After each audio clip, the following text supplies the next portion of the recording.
바로 그냥 시작을 하겠습니다. 우리 앞에 띄웠는데요. 그 책 187페이지부터 보면 성경과 구속의 역사라고 해서 이 저자께서 이 프레임을 창조, 타락, 구속, 완성의 드라마라고 이름을 짓고 있거든요. 근데 여기 이제 회복이면 약간 그 알미니안 스타일로 가는 거고, 완성이면 이제 좀 더 이제 하나님 주권주의적으로 가는 겁니다. 왜냐하면 완성이라는 거는 이 타락까지도 하나님의 그 섭리 그리고 이제 그 신비하신 뜻 가운데 있었다라는 걸 전제하고 이야기하는 거기 때문에 그렇습니다. 188페이지로 자연스럽게 들어가면요.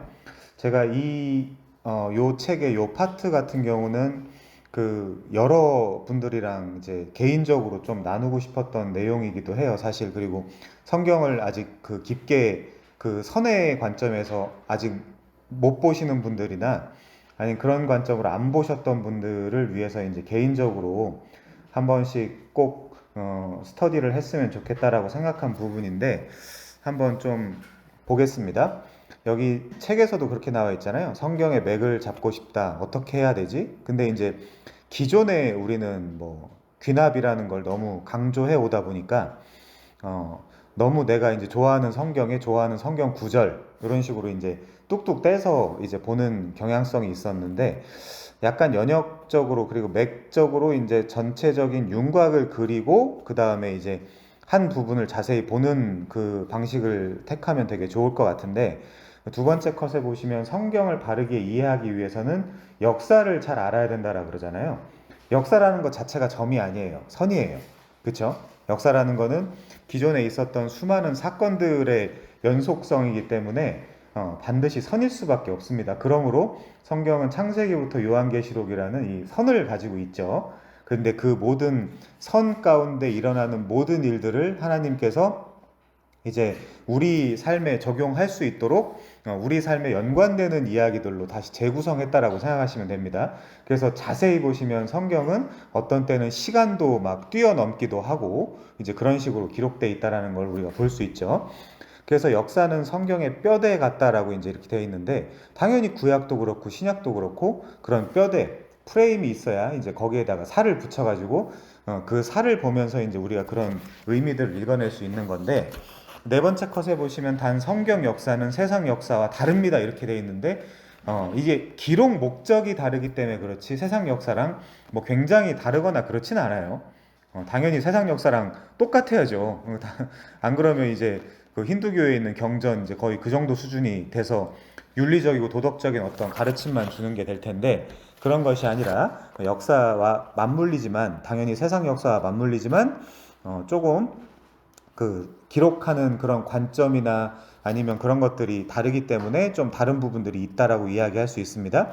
자, 첫 번째는 언제 어떤 것들이 이 저자께서 다르다라고 이야기하냐면 첫 번째는 세상의 모든 역사는 사람이 주인공이래요.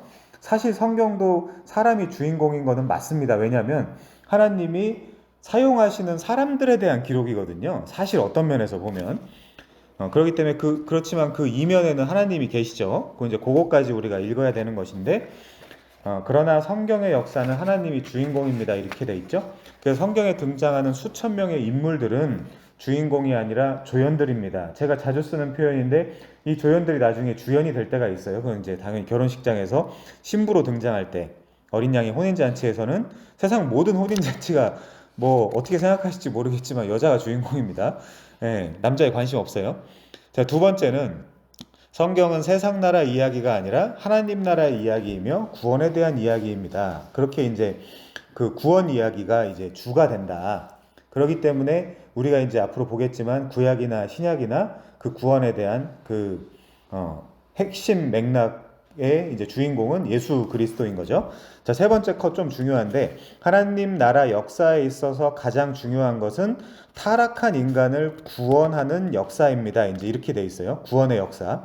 그러니까 창세기 2장, 3장에서 시발된 촉발된 어떤 그런 그 타락의 사건. 그러니까 이제 창조, 타락, 구속, 완성의 프레임으로 가는 거죠. 그래서 따라서 성경은 하나님 나라의 시작에서 하나님 나라의 완성에 이르기까지 한 편의 대하 드라마라고 할 수 있습니다. 그래서 창세기부터 요한계시록까지 선으로 우리가 이제 읽어야 된다는 겁니다. 밑에 보면 창조, 타락, 구속, 완성이라는 어떤 면에서 이거는 이것만 보면 귀납 같지만 더 큰 틀에서 보면 이게 연역이죠. 연역 아래에서 귀납을 통해서 보는 겁니다. 자, 세 번째 뭐가 다르냐? 성경의 구속사는 예수 그리스도가 중심이다. 당연히 우리 세상에서도 쓰고 있지만 BC, AD 이렇게 나눠 놓기도 하죠, 역사를. 그것과 마찬가지로 볼 수 있습니다. 그래서 예수 그리스도의 초림으로 하나님 나라가 회복되고 예수 그리스도의 재림으로 하나님 나라가 완성된다. 그래서 지금 우리는 재림을 기다리고 있죠. 그래서 예수님의 오심은 창조되고 타락된 이 세상의 역사를 구분하는 획기적인 전환점. 여기도 BC, Before Christ, AD, Anno Domini 이렇게 주 전, 주 후 이렇게 됩니다. 그래서 역사는 예수님이 오시기 전과 예수님이 오시고 난 후로 구분이 된다. 그래서 성경 드라마는 크게 창조, 타락, 구속, 완성, 어떤 신학자에 따라서는 회복, 개혁 신학자들도 회복이라는 단어를 많이 씁니다. 어쨌거나 거기 사람이 쓰는 단어에는 그 사람의 철학이 들어가 있어요. 그래서 단어를 막 틀리거나 이러면 사실 그 사람은 그 단어를 그렇게 중요하게 생각하지 않는 사람이에요. 그러니까 어떤 그런 주의하는 그런 감각이나 이런 것들이 상당히 떨어지는 거죠. 자, 성경의 프레임 안에서 창조는 창세기 1장, 2장, 그리고 타락은 창세기 3장, 그리고 구속은 창세기 3장부터 요한계시록 한 20장 정도까지 이야기할 수 있겠죠. 그리고 완성은 요한계시록 21장부터 22장까지 이런 프레임으로. 그래서 우리는 사실 이 책이 중요한 게 아니라 성경을 읽기 위한 강의이기 때문에 그런 식으로 생각하시면 됩니다. 창조, 타락, 구속, 완성. 다 선이에요. 그 도표에 따라 처음부터 하나씩 살펴보면 창세기 1장은 하나님이 6일 동안 우주와 인간을 창조하신 이야기입니다. 이렇게 돼 있죠. 그래서 창세기 2장은 6일 창조하신 인간 창조를 확대해서 설명한다. 근데 여기는 예창조고요. 그렇죠?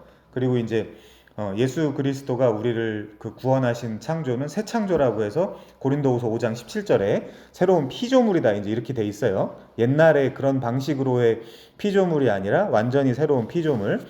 그래서 첫째 날, 둘째 날, 셋째 날, 넷째 날, 다섯째 날, 여섯째 날 이렇게 그때 뭘 만들었는지 이게 설명이 되어 있습니다. 그리고 이게 언약으로 이제 훗날 설명을 할 수 있어요. 그 신구약 전체에 통전적으로 보면 192페이지 보시면요. 천지 창조의 절정은 인간을 창조하신 것입니다. 그래서 하나님은 흙으로 사람의 몸을 만드시고 하나님의 생기를 불어넣어 사람의 영혼을 창조하셔서 몸과 영혼이 결합된 독특한 존재로 만드셨다. 그쵸? 우리가 그래서 영혼을 가지고 있는 존재라고 이렇게 이야기할 수 있습니다. 그리고 하나님은 사람에게 다른 모든 피조물을 다스릴 수 있는 권한, 버금왕이라 그래요. 하나님을 닮은 왕, 버금왕. 그래서 하나님이 다스릴 그 권한을 위임해서 그 인간 아담과 하와가 에덴에서 그거를 이제 했었죠. 그리고 인간은 그래서 피조물인 동시에 다른 피조물들을 다스릴 수 있는 독특한 존재로 지음받았다. 그래서 그걸 제대로 못하거나 하나님이 주신 그런 창조 명령, 문화 명령에 부합되지 않은 인간은 그냥 짐승이에요. 그래서 사실 우리가 살고 있는 삶의 양식은 뭐 말하고 정신이 있고 어떤 그런 굉장한 이데아가 있고 이제 그런 아니면 종교적인 그런 거를 빼면 짐승이랑 별로 인간이 다를 바가 없거든요. 먹고 마시고 뭐 이제 배설하고 이제 이런 부분에 있어서는 짐승이랑 별반 다를 바가 없습니다. 그래서 하나님은 최초의 인간인 아담을 먼저 만드시고 아담의 갈비뼈로 하와를 만드신 후 여기서 우리가 생각을 해야 돼요. 왜 하와만은 이 여자만은 갈비뼈로 만들었는가? 전에 이제 그런 강의를 했었었는데 이런 이제 문맥에 있어서는 아니 다 말씀으로 창조하시고 왜 여자만 이렇게 갈비뼈로 그리고 아담을 잠들게 해서 죽게 해서 그렇게 만드셨는가를 우리가 한번 생각을 해봐야 됩니다. 그리고 이제 여기 문맥에서도 내 뼈 중에 뼈요, 내 살 중에 살. 이걸 우리 거의 결혼식장에서나 쓰는데 성경에서는 결혼식장에 쓰라고 성구를 허락하지 않았다는 거 우리가 이제 한 번 더 생각하면 좋겠습니다. 넘어가서요. 그래서 에덴 동산은 하나님 나라의 최초 모습이다. 여기에 하나님 나라의 세 가지의 요소가 있다는데 왕은 그러니까 주권은 하나님, 백성은 아담과 하와, 그리고 영토는 이제 에덴 동산. 그래서 여기가 나중에 이제 또 강의를 할 건데 성전에 대해서 성경에 나오는 성전 신학에 대해서 그러니까 성전이라는 프레임으로만 또 성경을 읽을 수 있거든요. 그게 굉장히 중요하고. 그래서 이제 에덴 동산이 첫 성전이 되었다라는 겁니다. 그래서 에덴 동산은 하나님 나라의 축소판인데, 왜냐? 관계의 조화와 평화와 사랑이 넘치는 곳이었기 때문에. 근데 이제 그게 깨졌죠. 그래서 어떤 신학자는 회복으로 가는 것이고, 어떤 신학자는 깨진 것까지 포함해서 완성으로 가는 겁니다.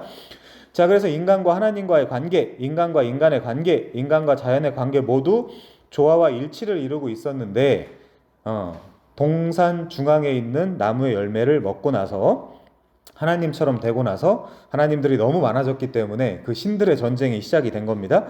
그리고 그 신들의 전쟁은 물론 진짜 하나님이신 우리 여호와 하나님이 이기셔야 되겠죠. 그래서 내가 너로 여자와 원수가 되게 하고, 뭐 이제 그런 식의 이제 그 프로토 가스펠이라고 하는 원시복음을 주신 겁니다. 창세기 3장 15절에서. 자, 그래서 단 선악을 알게 하는 나무의 열매를 금하심으로 하나님이 창조주로서의 절대 주권을 가진 왕이시며, 인간은 하나님의 피조물로서 왕권에 순종해야 하는 하나님의 종이라는 사실을 가르쳐 주셨다. 그걸 가르쳐 주셨지만 못했고, 지금도 못하고 있어요, 사실 모든 인간이. 그래서 예수 그리스도를 통해서 이제 회복이 되는 거죠, 관계가. 자, 이제 2막으로 넘어가면요, 2막은 이제 타락입니다. 그런데 이러한 하나님 나라의 반역이 일어났는데, 하나님 나라의 백성인 인간이 하나님 나라의 왕이신 하나님께 죄를 지었다. 이제 뱀이 등장하는데요. 요한계시록을 통해서 보면 옛뱀, 곧 마귀라고도 하고 사탄이라고도 한다라고 하는 옛뱀이고 용이기도 하죠. 그래서 하나님이 인간에게 금하신 선악과를 먹지 말라는 법을 깼어요, 이 뱀에게 속아서. 그래서 이제 하나님처럼 된 건데, 선악을 알게 하는 이제 그 능력이 생긴 겁니다. 다만 그 선악을 컨트롤하거나 그 선대로만 살 수 있는 능력까지는 주어지지 않았죠. 그래서 하나님이 만드신 선한 세상에 최초의 악이 생겼다. 그래서 악의 근원은 바로 나의 모습을 가장한 사탄. 요한 에베소서에 가면 그 세상의 그 주권자로 이제 마귀를 그리고 있습니다. 세상의 권세 잡은 자로.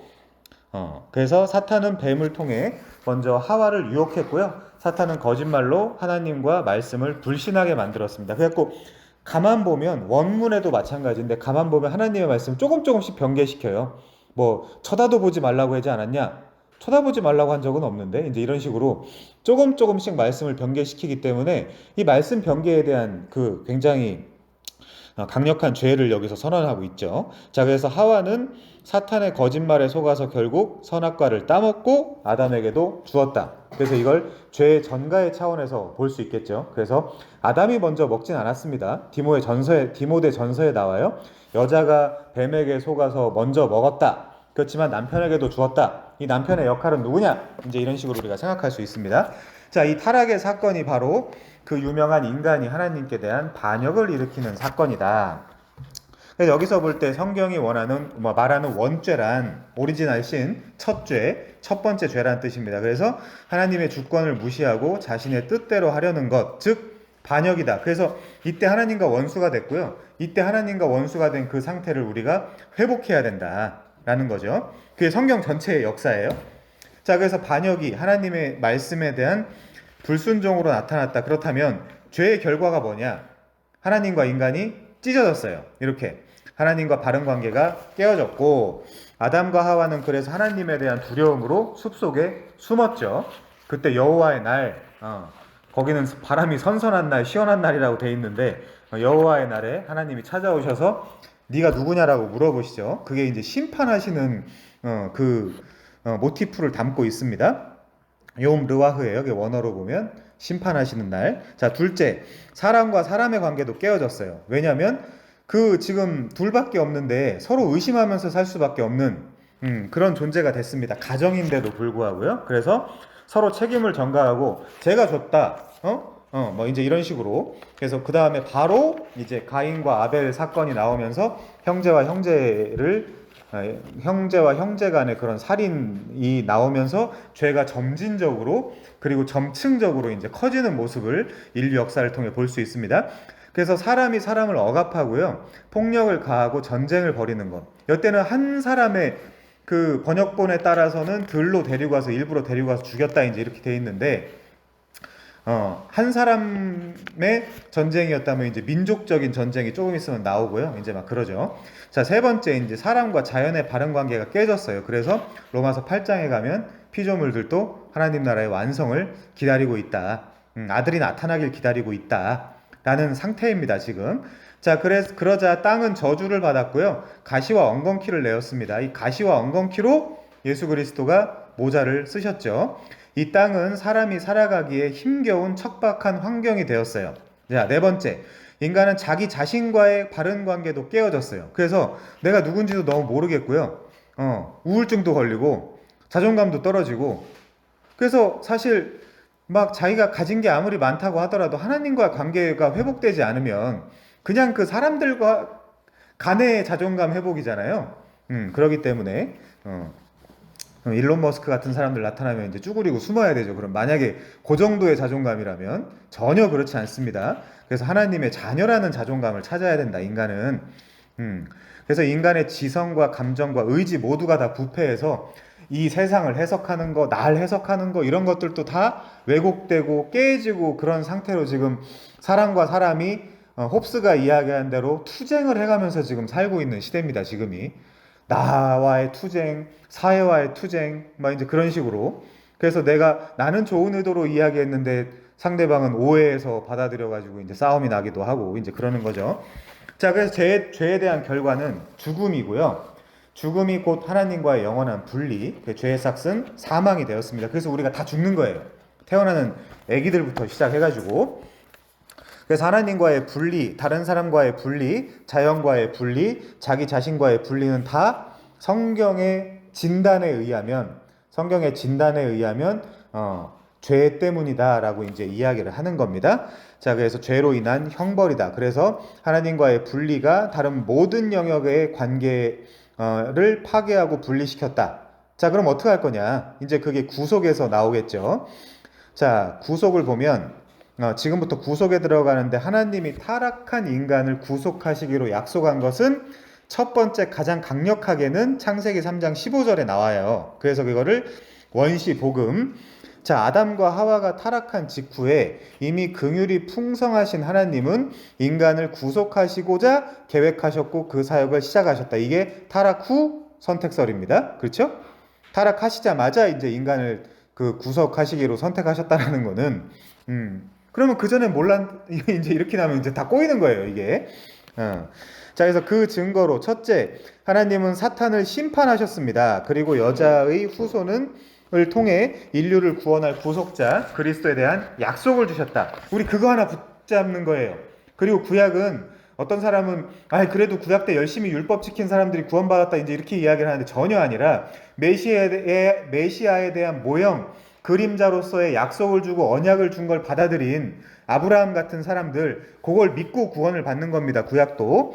자, 그래서 뱀의 머리를 상하게 할 여자의 후손이란 바로 예수 그리스도. 마태복음 1장에 마리아에게서 태어나잖아요. 다 남자에게 태어나는데 여러분 다 아시는 내용이겠지만 쭉 정리하세요, 그냥 흐름으로. 그래서 그리스도께서 오셔서 십자가의 죽음과 부활로 사탄을 정복할 것을 약속하셨다. 요한 1서에 보면 그리고 히브리서에 보면 죽음을 통해서 죽음의 세력 마귀를 잡았다 그러죠. 그래서 사탄은 패망할 것이고 예수 그리스도를 믿는 자들은 하나님의 백성으로 회복될 것이다. 이제 이렇게 이야기를 합니다. 자, 둘째. 그럼 하나님이 짐승을 잡아 아담과 하와에게 가죽옷을 지어 입혀 주셨는데요. 요 무제한, 저는 그 상상을 한번 해봤어요. 그 에덴 동산에서 첫 번째 비명 소리가 아니었을까. 이 짐승이 죽을 때 그냥 뭐 아무 소리도 내지 않고 죽었겠어요? 이 에덴 동산의 그 하모니와 완벽한 그런 그 아름다운 그림들만 있는 그 에덴에 첫 번째 죽음의 비명 소리가 아니었을까? 근데 이 양이 상징하는 그림이 뭐겠습니까? 당연히 예수 그리스도의 모형이겠죠? 그러면서 이 양이 피를 뿌리면서 그들에게 그 의의 옷을 입혀주는 그런 그림이 여기 담겨 있습니다. 자, 그래서 하나님이 짐승을 죽여서 아담과 하와의 가죽옷을 만들어 주신 것은 구약 희생제사의 시작이다. 여기가 이제 바로 시작이 되는 겁니다. 자, 이것은 그리고 그리스도의 십자가의 죽음의 모형이고요. 레위기와 히브리서를 같이 보면 이게 모형이라는 것이 또 얼마든지 변증할 수 있습니다. 그리고 아담과 하와의 타락 이후 인류는 사탄의 후손과 여자의 후손으로 구분됩니다. 그래서 그 하나님의 도성, 아우렐리우스 아우구스티누스의 책 하나님의 도성이란 책에 보면 두 가지 족보가 나오는데 그게 그 하나님의 족보, 그리고 이제 여자의 후손의 족보, 그리고 뱀의 족보 이렇게 이제 나오는 거죠. 그 싸움이 지금까지도 이루어지고 있고 예수 그리스도 당시에도 이루어졌다 그랬죠. 에돔 족속의 그 왕이었던 사람과 이제 계속해서 그리스도와 에돔은 에서 쪽이기 때문에 야곱과 에서가 그때까지도 싸우고 있었다라는 그림이 그 헤롯을 통해서 볼 수 있습니다. 헤롯은 그냥 그 당시 왕 그렇게 등장시키는 게 아니에요. 하나님은 인류 전체를 그 의도적으로 역사하시는 분이기 때문에 그게 이제 이두메 사람이었고요, 에돔 사람이었다는 거. 자, 그리고 이후 창세기 4장부터 11장까지는 아벨과 셋의 그 후손의 족보, 그래서 특별히 에녹과 노아에 대한 이야기가 강조되는데 저희가 아직 이 부분을 공부하지 않았지만 제대로 이 부분도 해야 되겠죠. 그래서 이제 이 부분도 당연히 그 한 제라, 한 씨가 나타날 것을 계속해서 그려주고 있는 모형이라고 생각하시면 됩니다. 자, 그래서 에녹은 300년 동안 하나님과 동행하다가 죽음을 맛보지 않고 승천했대요. 이게 그냥 이제 그 당사자는 물론 에녹은 실존 인물이지만 우리의 모형이에요. 예수 그리스도의 모형이며 우리의 모형이에요, 이게. 그래서 예수님이 재림하실 때 살아있는 성도들이 그렇게 변형하여 부활할 것을 모형으로 보여주는 그림입니다. 자, 그래서 노아의 홍수는 여러 가지 모형을 보여준다는데 저희가 노아의 홍수 안 배웠죠? 네, 이제 곧 하겠습니다. 자, 그리고 이제 2장으로 넘어가면 아브라함부터 모세 때까지, 창세기 12장부터 50장까지가 이제 여기서부터는 족장사라 그러죠. 아브라함, 이삭, 야곱, 요셉 이렇게 족장사라고 합니다. 그래서 하나님은 아브라함을 아브라함이라는 이름으로 바꾸어 주실 때 히브리어 자음 해라는 거 하나 넣어줘요. 그 사라도 마찬가지입니다. 사례에서 그 자음 하나 바꾸는 거죠. 그 자손과 땅과 주권에 대한 놀라운 약속을 주셨고 이거 우리 자세히 배웠기 때문에 좀 빨리 넘어가겠습니다. 후손, 그리고 땅, 그리고 함께 할 것이다, 그리고 열방을 너에게 줄 것이다 정도 아브라함한테 약속을 해 주셨습니다. 자, 200페이지 보시면요. 하나님이 아브라함을 부르시면서 구속사는 결정적인 중요한 단계로 접어든다는데 왜 중요하냐면 아브라함을 부르신 사건은 인류의 타락으로부터 예수 그리스도의 초림 때까지의 기간을 둘로 구분하는 중요한 사건인데 이때부터 누가 나오냐? 히브리인이 나와요. 강을 건넌 이스라엘이 나옵니다. 이때부터. 그래서 그 이스라엘을 나라고 투영해서 읽으시면 우리가 사사기 배울 때도 그렇지만 그 인물을 나라고 투영해서 읽으시면 이제 구약이 훨씬 더 쉬워지는 거예요. 그래서 이스라엘이라는 그 이름은 요드라는 미완료형의 자음을 넣고 사라 그리고 엘을 넣어가지고 하나님과 함께 싸워서 이기는 자라는 뜻입니다. 하나님을 이기진 못하죠. 그거는 좀 과한 번역이고 하나님과 함께 싸워서 이기는 자라는 뜻입니다.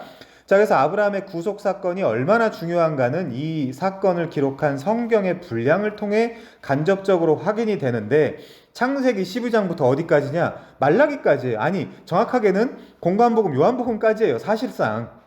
그 사도행전으로 넘어가야 이제 좀 더 확실하게 이방인에게 복음 전하는 장면이 나오고 그리고 이제 그 복음 전하는 사도들의 그 복음 그 선교를 통해서 우리도 이제 복음을 받은 거죠. 우리 대한민국도. 그래서 그 분량이 그렇게 많이 기록되어 있습니다. 자, 그래서 뭐 우리가 왜 사막신을 믿어야 되냐 무식한 소리를 하는데 이 흐름을 모르기 때문에 하는 얘기예요. 안티 크리스찬들이 우리가 왜 팔레스타인 신을 믿어야 되냐, 사막신을 믿어야 되냐, 그 무식하면 좀 조용히 있으면 좀 중간이나 갈 텐데, 이제 그런 것 때문에. 그러니까 사실 종교를 깔래도 그 종교를 읽어보고 까야 되는 건데 그냥 막 얘기를 하는 거죠. 자, 아브라함이 부름받으면서 구속사가 급 진전되고 아브라함 때부터 하나님은 교회와 세상을 본격적으로 분리하기 시작했다. 그러면서 우리가 이제 사사기를 배우지만 가나안 땅에 가서 그 가나안 원주민들이 살고 있는 그 생활 방식과 다른 생활 방식대로 살아라라고 주신 게 율법이죠. 근데 그 율법은 그리스도에게로 인도하는 몽학선생이라고 그랬습니다. 자, 그리고 구약시대 교회인 유대인과 세상의 이방인의 구별이 시작되었고요. 우린 사실은 유대인이 아니라 이방인이죠. 이방인. 그래서 아브라함부터 모세까지의 기간은 하나님의 백성, 즉 후손에 대한 약속이 성취된 기간입니다. 그래서 이스라엘 자손은 생육하고 불어나 번성하고 매우 강하여 온 땅에 가득하게 되었더라. 이 출애굽기 1장 7절의 말씀인데, 사실 창세기 때 아브라함이랑 협의해서 언약을 한 게 아니라 하나님이 그렇게 될 거야 라고 이제 15장에서부터 약속을 하십니다. 아브라함부터 모세까지의 기간에 두드러진 네 사람은 아브라함, 이삭, 야곱, 요셉인데, 여러분 잘 생각해 보세요. 아브라함의 하나님, 이삭의 하나님, 야곱의 하나님이라는 표현은 있어요. 그거는 계속해서 나와요. 성경 전체적으로. 그리고 심지어 신약에도 나오는 표현입니다. 그거는. 근데 요셉의 하나님이라는 표현은 없죠. 왜? 요셉 때 요 아브라함, 이삭, 야곱에게 주신 언약이 1차적으로 애굽 땅, 그러니까 세상에서 한번 성취되는 모습이 보여집니다. 자, 그래서 아브라함의 선택과 부르심, 그리고 이신칭의의 원형이 되어 모든 믿는 자의 조상이 되었어요. 창세기 15장 6절. 그쵸? 창세기 15장 6절에 보면 아브라함이 여호와를 믿으니 이것을 그의 의로 여기셨다. 제데크로, 디카요 시네로 여기셨다. 의로 여기셨다. 믿음을. 그러니까 창세기부터 사실 이야기하고 있는 건, 성경이 이야기하고 있는 건 하나님의 존재와 예수 그리스도를 통한 인류의 구속, 그걸 이야기하고 있습니다. 그래서 로마서 8장, 요한복음 8장 56절에도 아브라함이 예수를 믿었다, 이제 이렇게 나와요. 자, 그래서 이삭은 아브라함의 아들이 되었다는 이유로 하나님의 축복을 무한히 누리는데, 이삭은 하나님의 자녀가 누리는 양자됨의 복을 가장 잘 보여주고요. 또 다른 면에서는 예수 그리스도의 모형을 또 보여주죠. 그래서 교회를 상징하는 리브가와 결혼을 하는 그런 모습. 그 다음 주나 다다음 주 다음 주는 아니겠군요. 사사기에서 나오는 게 이제 셈 이야기인데, 왜 셈 이야기가 그렇게 성경에 계속 나오느냐? 이제 이거를 이제 우리 창세기 때부터 이제 볼 수 있죠. 자, 야곱은 자기의 노력과 지혜로 살아보려고 하는 사람의 대명사입니다. 그렇죠? 그래서 야곱은 이러한 삶과 과정 속에서 수많은 사건과 고통을 당하면서 점점 성화되어 갔습니다. 그러나 야곱이 그 자기 고향에서 나와서 12명의 그 자식을 낳고 고향으로 다시 돌아가잖아요. 이게 누구의 모형이에요? 예수 그리스도의 모형이에요. 그러니까 족장들은 그 두 가지의 모형을 보여주는데, 예수의 모형도 보여주고 우리의 모형도 보여줍니다. 그렇게 이제 보셔야 되고요. 요셉의 생애는 그리스도에 대한 가장 분명한 모형론적 특징을 보여줍니다. 그러니까 예를 들면 이렇게 학자가 요셉은 예수 그리스도의 모형을 보여준다. 근데 야곱은 이렇게 이제만 볼 것이 아니라 누구에게도, 심지어 지난주에 봤다시피 아간에게도 예수 그리스도의 모형이 있습니다. 그걸 이제 우리가 찾아보는 거죠. 자, 그래서 요셉의 낮아짐과 높아짐은 그리스도의 낮아짐과 높아짐에 대한 모델인 동시에 장차 성도들의 영화된 상태를 예표한다. 그리고 이제 당연히 지금도 이제 두 존재를 다 예표한다고 그러는데, 가장 요셉이 두드러지게 나타나는 특징은 애굽에서 양식을 준 자로 이제 등장한다는 점입니다. 자, 3장은요 모세에서 다윗까지 상당히 긴 기간인데, BC 1500년부터 BC 1000년까지 약 500년간의 기간 동안 일어난 일들을 좀 보겠습니다. 이 시기에 하나님이 사용하신 주요 인물은 모세, 여호수아, 사사들. 이것 때문에 제가 이제 구속사 이 흐름을 하는 건데, 자, 이 시기는 하나님의 구속 드라마에 있어서 아주 큰 진전을 이루게 된다. 모세, 여호수아, 사사들. 하나님은 한 민족을 다른 민족으로 분리시켜서 메시아를 보낼 준비를 하십니다. 그래서 아브라함을 부르실 때는 세상과 분리된 한 가족을 준비하셨지만, 모세를 부르실 때는 한 민족을 준비하셨죠. 그렇게 이제 점점 더 사이즈가 커간다는 거. 지금은 인류예요. 인류. 그리고 이제 요한계시록에 보면 이제 허다한 물이 이제 이렇게 넘어가는 겁니다. 자, 하나님은 국가를 양육하시고 국가에 하나님의 계시를 주셨다. 이 시기는 하나님 나라의 3요소인 주권, 백성, 영토 가운데서 주로 영토를 형성하는 기간이다. 영토를 형성하는 기간, 성경에서는 어디죠? 여호수아, 사사기, 이렇게 생각하시면 됩니다. 여호수아, 사사기. 자, 그래서 땅은 삶의 터전인데 거기가 이제 가나안 땅이잖아요. 그 가나안 땅이 어딜 예표하고 있다? 천국을 예표하고 있다. 자, 모세 시대는 아브라함에게 주신 땅을 주시겠다는 약속을 성취하셨다. 모세 시대 때는 아브라함에게 땅을 주시겠다는 약속을 성취하셨다. 근데 정확하게는 여호수아 사사 시대. 그리고 그 헤브론에서 직접 왕이 되는 거는 다윗이기 때문에 사실상 사무엘까지 이제 넘어가야 되죠. 그래서 애굽에서 가나안까지의 여행은 성도의 나그네 생활, 즉 교회 생활의 모형입니다 이러잖아요. 지난주, 지지난주 강론 기억나시나요? 계속 가나안 땅에서도 시험하시는 하나님. 그리고 그 시험은 실패해야 돼요, 역사적으로. 그 시험에서 실패해야 돼야, 아, 내가 왕이 필요하구나 라고 깨닫고 다윗, 그래서 지금 유대인들의 잘못은 뭐예요? 다윗만 아직까지 기다리고 있다니까요. 다윗의 후손을 통해서 오시는 예수 그리스도까지 가야 정당하게 구속사를 이해하고 있다. 자, 첫 번째, 모세를 통한 출애굽은 그리스도를 통해 성도들의 죄와 죽음과 사탄의 지배로부터 해방되어 자유를 얻게 되는 것에 대한 모형이에요. 분명한 모형입니다. 부분적 모형이죠. 왜죠? 이 사람은 가나안 땅을 못 갔으니까. 그리고 요한복음 1장에 보면 율법은 모세를 통해, 은혜와 진리는 예수 그리스도를 통해라고 했기 때문에 얘는 사실 가나안 땅에 들어가면 안 돼요. 왜죠? 이중 계시로서 율법도 상징하고 있기 때문에. 그렇게 이제 부분적으로 보실 수 있어야 됩니다. 자, 이제 모형들을 한번 보면 애굽에서의 삶. 자, 이거는 성도들이 구원받기 이전 사탄의 지배 아래서 있는 상태. 여러분의 인생으로 한번 생각해 보세요. 그리고 6월절 어린 양의 피를 통한 구원, 그리스도의 피를 통한 성도의 구원, 고린도전서에 나오죠. 예수가 우리의 어린 양이라고. 그리고 광야에서의 삶, 이건 뭐냐? 구원받고 난 다음 천국에 들어가기까지 이 세상에서의 삶, 그리고 홍해를 건넌 것, 교회에 세례받음, 고린도전서 10장에 나오죠. 자, 광야 생활 중 매일 내리는 만나, 그리고 생명의 양식 대신 그리스도, 요한복음 6장에 나오죠. 이게 오병이어 사건이에요. 헌금 많이 내란 얘기가 아니고.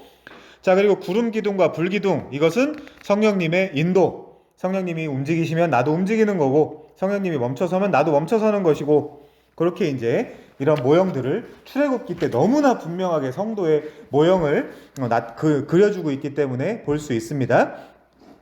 자, 두 번째, 이 기간에 여호수아를 통해서 가나안 땅의 정복, 그리고 가나안 땅의 분배가 이루어져요. 그리고 가나안은 세상에서 그리스도 안에 살아가는 삶과 영원한 하나님 나라를 둘 다 상징하고 있다. 하나님 나라도 상징하고 있지만 지금 우리가 사실 예수 그리스도를 믿고 있으면 구원 받았잖아요. 지금 통치받으면서 세상에게 지기도 하고 예수 그리스도의 은혜로 이기기도 하는 그 모습을, 양면을 다 보여주고 있는 거예요. 가나안 땅이. 자, 그래서 가나안 정복 전쟁의 영적인 의미는 예수님을 믿는 사람들은 이제 자신 안에 있는 육체의 소욕과 싸워야 함을 보여줍니다. 그래도 많이 져야 우리도 왕이 필요하다는 걸 인식한다니까요. 우리도. 그게 성화에 제가 봤을 때 너무너무 중요한 요소예요. 우리의 진다라는 게. 승질도 내고 뭐 이상한 것도 보고 뭐 이상한 것도 먹고 이래야 아, 내가 왕이 필요하구나. 그걸 이제 더 깊게 볼 수 있는 거예요. 이상한 거 드시고 어제 전화하셨죠? 자, 신약 성경은 죄를 죽이는 싸움, 즉 성화를 위한 싸움으로 묘사한다. 이렇게. 자, 첫째, 사사시대는 영적 전투에 패배한 하나님 백성의 모습을 보여준다. 그쵸? 이게 근데 신명기 31장에 예언되어 있기 때문에 태어나기도 전에 어떤 애들은 태어나기도 전에 예언되어 있기 때문에 얘네들은 져야 돼요. 여러분, 우리 성경을 제발 윤리 도덕으로 읽지 말고 그냥 있는 그대로 한번 보자고요. 자, 사사기는 이스라엘 백성이 안식을 누리다가 반역을 하게 되고 하나님이 주변 민족을 통해 심판을 하시며 이스라엘 백성이 회개를 하면 사사를 통해 회복시켜주는 사이클, 계속 반복되는 사이클. 이 기간에 제일 중요한 것은 하나님 백성을 위한 삶의 헌법인 율법이 주어졌다는 것. 자, 근데 율법도 주고 못 지킬 거야 그러면 지킬 수 있을까요? 못 지킬 거예요? 당연히 못 지키겠죠. 근데 그 율법을 바울이 갈라디아서 3장에서 해석해 주잖아요. 그거는 그리스도를 필요하게 만들기 위한 파이다 고고스였어. 몽학 선생이었어. 라고. 그렇죠? 자, 그래서 율법은 하나님의 백성이 하나님의 백성답게 살도록 하기 위한 주신 삶의 법칙이다. 근데 못 지켜야 된다니까요. 자, 4장. 이제는 다윗에서 바벨론 포로까지 천년부터 BC 1000년부터 BC 500년까지 또 500년 정도의 기간입니다. 요때부터 이제 왕이죠. 왕의 기간이죠. 자, 근데 분명한 게 뭐죠? 제가 사사기 때 잠깐 말씀드렸지만 하나님은 이제 백성들이랑 상대 안 하고 왕 하나 상대하는데 그 왕이 하나님 앞에 잘하냐 못하냐로 판단을 하세요. 이게 이제 결국 대표자 한 명을 뽑아서 이게 그리스도를 읽을 줄 알아야 되는데 대표자 한 명을 뽑아서 하나님은 그 대표자랑만 얘기하겠다. 그 대표자가 잘하면 전체가 복을 받고 그 대표자가 못하면 전체가 막 7만 명씩 죽고 막 그러죠. 다윗 한 명 잘못한 것 때문에. 자, 그래서 여러분 다윗도 분명한 그리스도의 모형을 갖고 있는 반면에 막 뭐 우리야 죽이고 막 이제 뭐 간음죄 범하고 이제 이런 것은 또 성도의 또 분명한 모습을 나타내고 있죠. 그래서 그런 양면으로 모든 인간을 보시면 좋겠습니다. 자, 그래서 이스라엘 왕국은 크게 통일왕국, 분열왕국, 잔존왕국 시대로 볼 수 있는데 통일왕국 시대는 사울 인간들이 뽑았죠. 샤할했죠. 요청했죠. 인간들이. 그리고 다윗 하나님이 뽑았습니다. 13번째 말제 아들.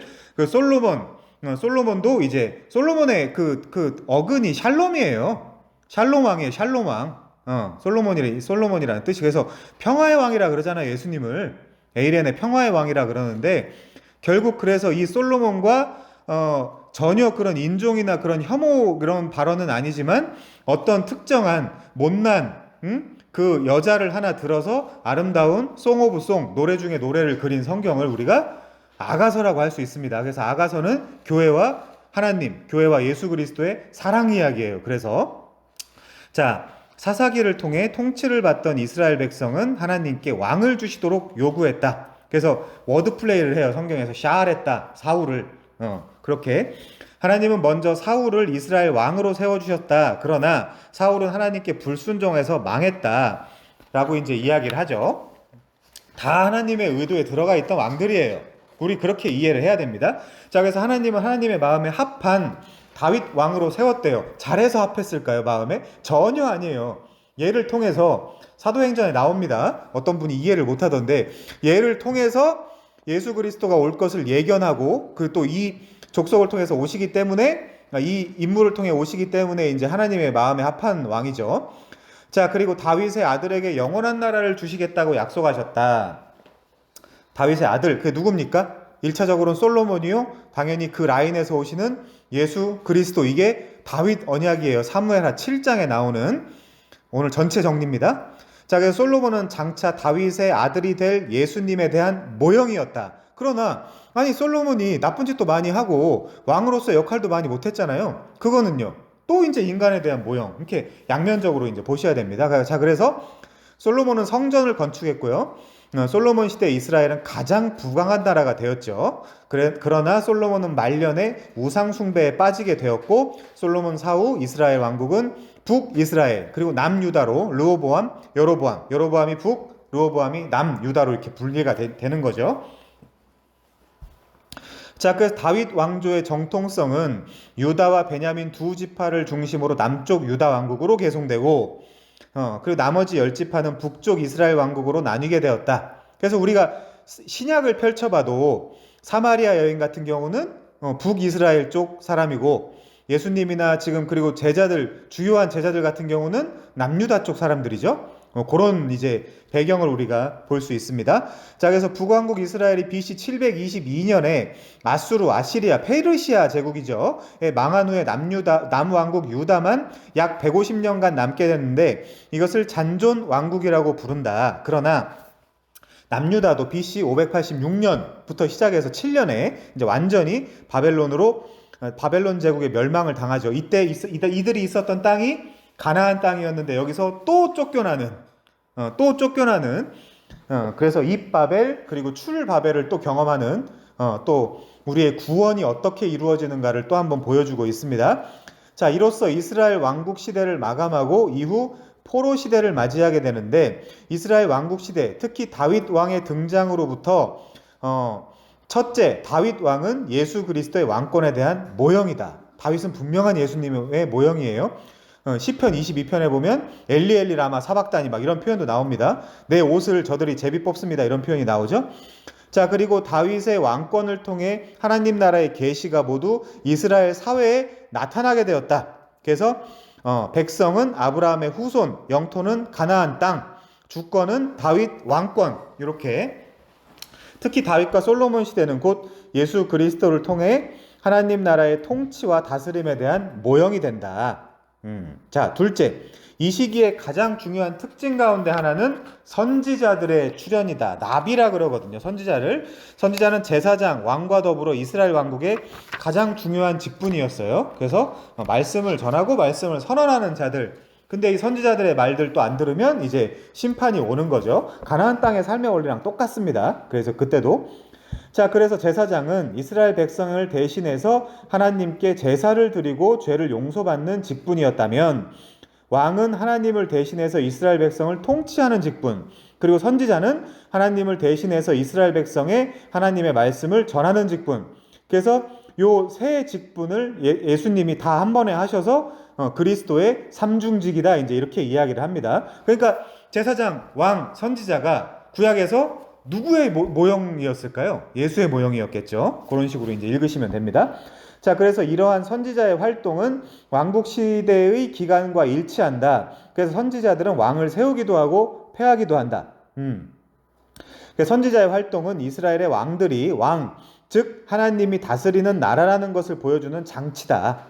그래서 선지자들은 다시 둘로 구분할 수 있는데, 구두 선지자, 문서 선지자, 말로만 이제 뭐 예언을 하거나 말씀을 전하거나 했던 사람들이 있고, 이제 이렇게 기록했던 선지자들은 성경에 남아 있죠. 지금 그렇게 16명이 있다. 그리고 문서 선지자들의 활동 시기는 이스라엘이 멸망하기 직전 BC 760년부터 바벨론 포로기 이후에 BC 460년까지다. 이렇게. 자, 5장으로 넘어갈게요. 빨리빨리 넘어가겠습니다. 바벨론 포로에서 그리스도의 초림까지 BC 5년부터 BC 6년까지, 그러니까 에스라, 느헤미야, 에스더가 등장하던 시기네요. 이때 이스라엘 민족은 당시 바벨론 제국, 북이스라엘 쪽은 페르시아 제국, 그리고 그리스 제국, 로마 제국, 이런 식으로 차례대로 정복을 당해요. 그러니까 계속 정복당하는 이스라엘의 모습을 볼 수 있죠. 그 기간이 400년간이에요. 이 기간을 신구약 중간기 400년이라고 합니다. 이제 그때는 말씀이 없죠. 기록 말씀은 없죠. 물론 이렇게 구두 선지자들은 있었는지 모르지만 우리 말씀으로 주어져 있지는 않습니다. 마치 이거를 그래서 출애굽 400년과 같다라고 이제 말하는 신학자들도 있어요. 이 기간을. 이 기간은 구속사에 있어서 또 한 번 중요한 전진을 이루게 되는데, 왜냐하면 지금부터 아브라함, 다윗까지는 이스라엘에 건설된 하나님 나라의 모성 요소를 이스라엘이 바벨론의 포로로 잡혀가면서 모두 무너지고 마는데, 즉 그래서 중요한 거는 뭐냐면 이때 가시적인 눈에 보이는 하나님 나라의 모습은 지상에서 완벽하게 사라져요. 지금도 성전이 없잖아요. 지금 성전은 이슬람 사원 있거든요. 그 성전 자리에 걔네들이 먹어가지고. 그러니까 지금 이스라엘 사람들은 계속 그걸 뺏고 싶어 하거든요. 이슬람 성전을. 당연하죠. 아니, 유대인들이 유대교의 그런 제사도 지내고 막 그래야 되는데 그걸 뺏겼단 말이에요. 전쟁하는 동안. 그 1948년도에 이스라엘이 회복됐잖아요. 나라로서. 그러니까 그때까지 그걸 뺏고 싶어 하는데, 그걸 뺏으면 지금 3차 대전이 일어난다, 4차 대전이 일어난다 막 지금 그러고 있기 때문에 그것도 못 뺏는 지경이 됐습니다. 그러니까 아예 완벽하게 가시적인 하나님 나라의 모습은 지상에서 사라졌어요. 그럼 지금은요? 영적인 거죠. 눈에 보이지 않는 불가견적 교회, 이렇게 이야기합니다. 그래서 지금은 누가 하나님의 백성이냐, 어떤 민족이 하나님의 백성이냐, 이런 거 없어요. 지금 그런 거 없어요. 그냥 믿음, 그리고 그 믿음을 내 안에 인치신 성령이 내주한 사람, 이렇게 이제 넘어가는 거거든요. 자, 그래서 대신 선지서들을 통해서 예고된 하나님 나라의 새로운 모습에 대한 강력한 기대가 이 시대에 생겨나요. 그 책에 뒤에 나오는지 모르겠지만 어쨌거나, 그래서 언어를, 헬라어나 이런 것들을 준비하신다거나, 뭐 그런 어떤 그런 로마의 팍스 로마나라던가 그 로마의 대로 있잖아요. 그런 길들을 이제 준비하신다거나, 이제 그런 기간입니다. 말하자면. 그래서 메시아에 대한 열망이 이 시기에 두드러지게 나타났고, 너무너무 힘든 거예요. 너무너무 이스라엘이. 그래서 메시아의 오심과 더불어 이 땅에 이루어질 하나님 나라에 대한 열망이 이 시기에 팽배해졌는데, 이스라엘이 잘못 착각한 것은 민족적 이스라엘의 왕. 그래서 그리스도는 우리 땅을 그리고 우리를 세계에서 가장 부유하게 부강하게 만들어 줄 것이다라는 그 민속 메시아 사상이 굉장히 이제 그때 실제 뜨고 있었죠. 근데 예수님은 판판히 그 기대를 깨버리십니다. 자, 그래서 실제로 이 기간에 그리스도의 오심을 위한 세계사적 무대가 준비되는데, 요거 신구약 중간기. 자, 여기 나오네요. 조금. 첫 번째, 바벨론 통치의 아래에서 성전의 파괴로 성전 제사가 불가능해지자 회당이 나타나기 시작했어요. 회당 여러 가지, 쉬나고게라 그러는데 여러 가지로 나타납니다. 그래서 좀 부분적으로 이제 떨어지는 모습들도 보여줘요. 원래는 한 곳에서 계속 신명기에서 강조했던 게 한 곳에서 전 세계로 흩어진 디아스포라가 이제 흩어진다는 뜻이잖아요. 흩어진 유대인들이여 모입시다 회당으로. 그래서 이 회당을 중심으로 한 유대교의 공동체와 예배 형태가 출현됐다. 지금 예배도 우리가 이제 소위 주일이라고 부르는 그날에 드리는 예배도 그 이후에 만들어진 거지. 사실은 한 주씩 읽어가면서 유대교의 전승을 따라서 한마디씩 하기도 하고 토론도 하고 이제 막 그랬습니다. 옛날에는. 자, 그리고 세계 각지로 흩어진 디아스포라 유대인과 회당의 발달은 초대교회 복음 전파의 전초기지가 되었다. 사도행전 같은 데 잘 보면 나오잖아요. 그런 그림들이. 그래서 사도 바울도 회당을 중심으로 복음을 전파했고, 회당에서 이제 그 구약을 가지고 야, 이거 그리스도에 대한 이야기야. 응? 이거 예수님에 대한 이야기야 라고 이제 계속해서 가르쳤다가 이제 유두고가 이제 졸고 떨어져서 이제 죽고 막 이제 그랬던 거죠. 다시 살려내고 그래서. 자, 두 번째. 페르시아 통치 때부터 아수르죠. 이때 발달된 도로망은 고레스 왕 이전의 아수르와 고레스 왕도 기억나세요? 갈라디아서 했을 때 그리스도의 나의 기름 부은 고레스 이 뜻이라 그랬잖아요. 역대 왕들과 다르게 관용 정책을 통해서 속국 내 여러 민족을 통치했고, 그리고 얘가 가가지고 니네 종교 섬겨 막 이랬거든요. 이스라엘한테. 가서 막 니네 종교 섬겨 이제 이렇게 나는 관대하다 이제 이렇게 이야기를 한 겁니다. 211페이지 가면요. 이러한 고레스의 관용 정책으로 유대인들의 일부는 고국으로 귀환을 했어요. 그때. 그래서 아닥사스다 왕 통치 아래 에스라의 귀환으로 인한 부흥운동, 그리고 느헤미야의 귀환운동으로 인해서 예루살렘 성변이 재건이 되었습니다. 성벽이. 느헤미야 하면 성벽이죠. 자, 그리고 다리오 왕 통치 아래 다윗 가문의 스룹바벨과 사독 가문의 여호수아, 예수하라고 써있죠. 어떤 성경에서는 약 5만 명의 유대인들이 귀환해요. 또 성전을 재건해요. 이 예수하나 여호수아나 히브리어여서 그렇지 다 헬라어로 바꾸면 이에수스거든요. 예수. 그래서 얘네들도 성전 건축하는데 다 의미가 있겠죠. 그리고 이처럼 에스라 그리고 느헤미야의 활동으로 재건된 예루살렘은 다시 유대인들에게 있어 정치적, 종교적, 상업적 중심지의 역할을 하게 됐다. 요 예루살렘 시온산에 세워진 그 성. 그리고 특히 페르시아 통치 시기에 군사도로와 우편 통신망의 발달이 모델이 되어서 로마 시대 때 초대교회 복음 전파에 큰 역할을 감당하게 된다. 그 로마의 대로 때문에. 자, 그리고 세 번째, 헬라 시대 때부터는 그때부터 시작된 헬라어의 세계 공용어 보급. 그때는 헬라어가 이제 공용어였거든요. 그렇기 때문에 초대교회 복음 전파의 주요 언어 수단이 되었다. 그래서 그 신약 성경이 헬라어로 기록이 된 거죠. 그리크로 기록이 된 겁니다. 자, 20세의 왕위를 물려받아서 BC 334년 페르시아 원정길에 이르기까지 세계 정복에 힘썼던 알렉산더는 소아시아, 페니키아, 팔레스타인, 이집트, 메소포타미아, 이란, 인도의 푼잡 지방에 이르는 대제국을 형성하죠. 그러다가 이제 인더스강 어디 근처에서 더 이상 내가 정복할 땅이 없다 이렇게 울다가 이제 좀 있다가 이제 목이 물려서 죽습니다. 자, 어쨌거나 알렉산더의 중요성은 그가 추진했던 서방과 동방의 혼합 정책에 있었는데, 알렉산더는 가는 곳마다 그리스적 도시 국가 형태의 공화당, 직각의 도로들, 관청, 체육학교, 극장을 건설한다. 그리고 도서관, 알렉산드리아 도서관 막 이제 이런 것도 되게 유명하잖아요. 그래서 헬레니즘 시대의 가장 큰 특징 중 하나는 세계어로서의 그리스어의 역할이었다. 이게 헬라어예요. 너무너무 정확한 언어죠. 시태, 법인수, 성수격이 다 들어가 있는 언어 자체에. 그래서 헬라어는 세계 공용어가 되었고 그리스도인들이 살지 않는 지역에서는 많은 사람이 이개국어를 사용할 수 있었다. 그러니까 바울 같은 사람들은 당연히 정통 유대교였기 때문에 히브리어, 그러니까 그 히브리어랑 헬라어 같은 것들을 너무 자유자재로 구사할 수 있었죠. 자, 그래서 헬라어는 구약 성경의 헬라어 번역을 70인역이라고 합니다. LXX 50, 10, 10 해가지고 그 자음에 숫자가 붙잖아요. 그 저희 그리스어 같은 라틴어 같은 것들, 그리스어 같은 것들은 그래서 이제 LXX 해가지고 50, 10, 10 해가지고 보통 이제 72명이었다 그러는데 성경도 그렇고 그 당시에 문화 자체가 막 그 저기 자잘한 숫자들은 빼고 기록하는 경우가 많거든요. 성경도 많이 마찬가지입니다. 24,000명이냐, 23,000명이냐 이제 달라요. 성경 안에서도. 자, 어쨌거나 그 LXX 그 구약 성경의 헬라어 번역본의 기록과 번역과 초대교회 복음 전파의 언어로서의 중요한 의미를 가지죠.